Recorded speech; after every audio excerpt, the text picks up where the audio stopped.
ихэвчлэн хориг тавьсан нийт гишүүдийн 3.2-ыг хүлээж авсан тохиолдолд хэлэлцгээр байгаа юм а.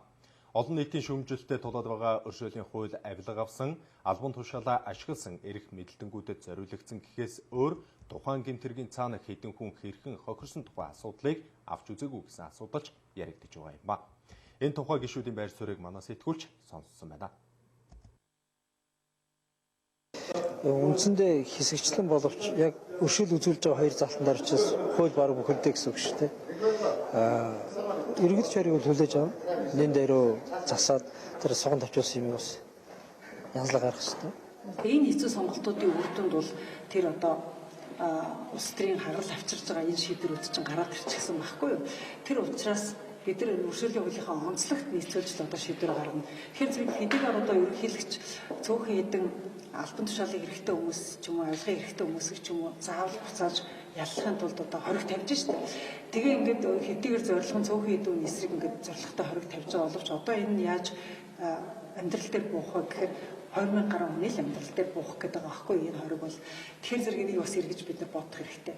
Жишээлбэл 10 хүнийг буцааж хорихын тулд бид нар 1990 хүнийг давхар хорих уу эсвэл 1990 хүнийг гаргахын тулд 10 хүнийг давхар гаргах уу гэдэг ийм л одоо сонголт хийх гэдэг шүү дээ. Тэгэхээр энэ сонголтыг л бид нар одоо хийх хэрэгтэй болно.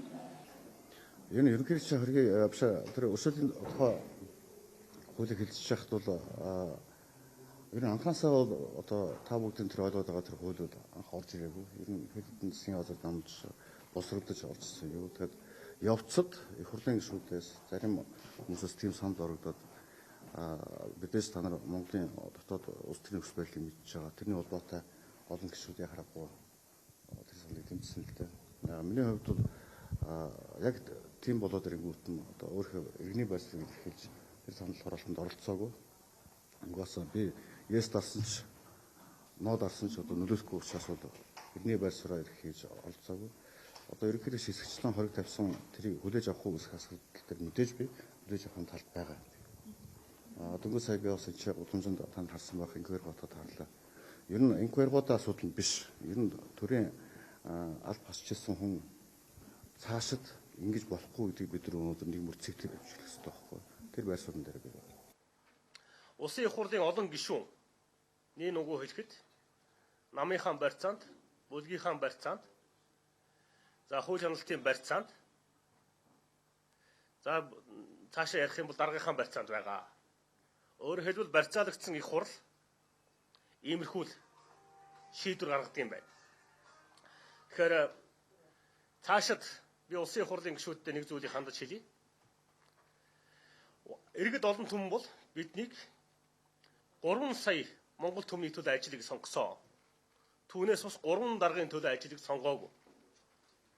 Иргэд олон түмэн улс орныхоо төлөө ажил гэж биднийг сонгосон болохоос биш намынхаа төлөө ажлыг сонгоогүй. Өөрийнхөө төлөө ажлыг сонгоогүй. Тэгэхээр улс их орны эрх ашигыг нэгдүгээр тавьж өршөөлийн хууль болон Монгол Улсын эдийн засаг нийгмийн амин чухал хуулиуд дээр өргөн харж том эрхээ харж саналаа өгөөрэй гэж гишүүдээ бас уриалмаар байна. Мэдээллийн хөтөлбөрөөр тодруулах харилцаагаар үргэлжилж байна.